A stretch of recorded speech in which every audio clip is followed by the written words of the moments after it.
Kawikaan 17, Proverbs 17.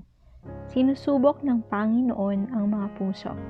Salin sa Magandang Balita Biblia at New King James Version.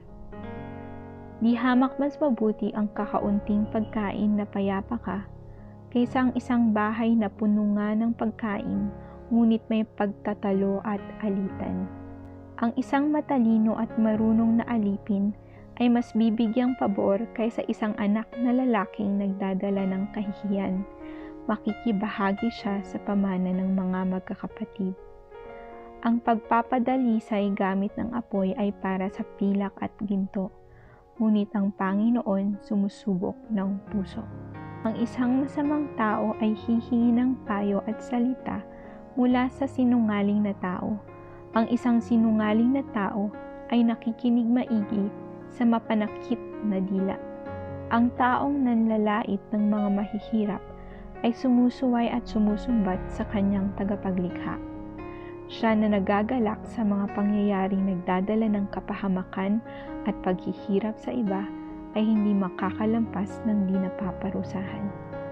Ang mga apo ay korona at kayamanan ng mga matatanda, at ang karangalan ng mga anak ay ang kanilang magulang.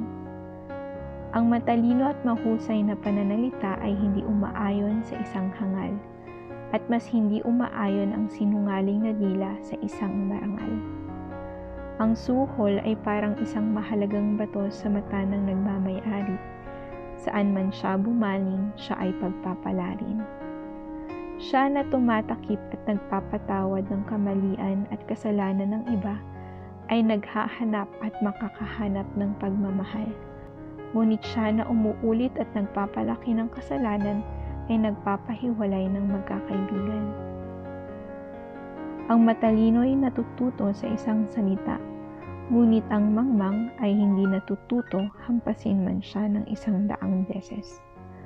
Ang masamang tao ay naghahangad at naghahanap ng panghihimagsik, sa kung kaya't isang malupit na tagadala ng mensahe ang ipapadala laban sa kanya. Pabayaang makaharap ng isang tao ang isang inahing oso na nanakawan ng kanyang mga anak, kaysa kumausap sa isang mangmang na lublob sa kanyang pagkahangal. Siyang sino mang nagsusukli ng kasamaan sa anumang anyo ng kabutihan, ang kasamaan ay hindi aalis at sa halip mananahan sa kanyang tahanan. Ang pagsisimula ng pagtatalo at alitan ay maihahalin tulad sa tubig na pinapakawalan, sa kung kaya't pigilan ang kontrobersiya at pakikipagtalo bago mag-umpisa ang isang away.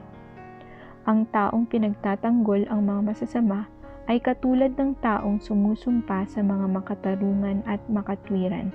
Magkapareha silang lubos kapupuotan ng Panginoon. Paanong nasa kamay ng isang mangmang ang halaga ng karunungan? Wala naman siyang puso para dito. Ang isang kaibigan ay nagmamahal sa lahat ng pagkakataon, at ang kapatid ay itinakdang katuwang sa panahon ng kagipitan. Ang isang taong walang puso at pag-intindi ay nakikipagsundo sa isang pangako at nagiging kasiguraduhan sa pagbayad ng utang ng kaibigan. Siya na umiibig sa kasalanan at kasamaan ay minamahal ang alitan at kaguluhan, at siyang mapagmataas at mayabang ay naghahangad ng sarili niyang kapahamakan. Siya na may mapanlinlang na puso ay walang mahahanap na kabutihan, at siya na may masama at tampalasang dila ay dudulot sa kasamaan at kasawiang palad. Ang nagsilang at nagpalaki ng mangmang at mapanlait na anak ay nagdadala sa sarili niya ng kalungkutan. Ang magulang ng isang mangmang walang galak at kasiyahan. Ang isang masayahing puso ay gumagawa ng kabutihan, katulad ng gamot na nakakapagpagaling. Ngunit ang isang pusong walang kapayapaan, magulo at maligalig ay nagdadala ng kamatayan. Ang masamang tao ay tumatanggap ng suhol ng patago upang salungatin ang pamamaraan ng hustisya. Ang karunungan ay pinahahalagahan ng isang taong may pag-intindi, ngunit ang mata ng isang mangmang gumagala sa kung saan-saan.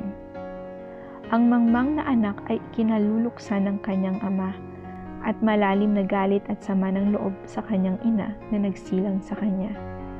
Ang pagpaparusa sa taong tuwid at walang kasalanan ay hindi tama, kahit ang pagtaliwas at pagsira sa mga namumuno dahil sa kanilang tuwid na pamamahala, ito'y hindi tama. Siya na may kaalaman at katalinuhan ay pinipili ang kanyang salita, at ang isang taong may karunungan at pag-intindi ay mahinahon sa kanyang sarili. Kahit ang mangmang ay itinuturing na marunong at matalino, kapag pinipigilan niya ang makipagtalo sa iba at pinipiling manatili sa kanyang pagiging payapa, kapag hindi siya sumasagot, kahit ang mangmang ay maiisipang may pag-unawa.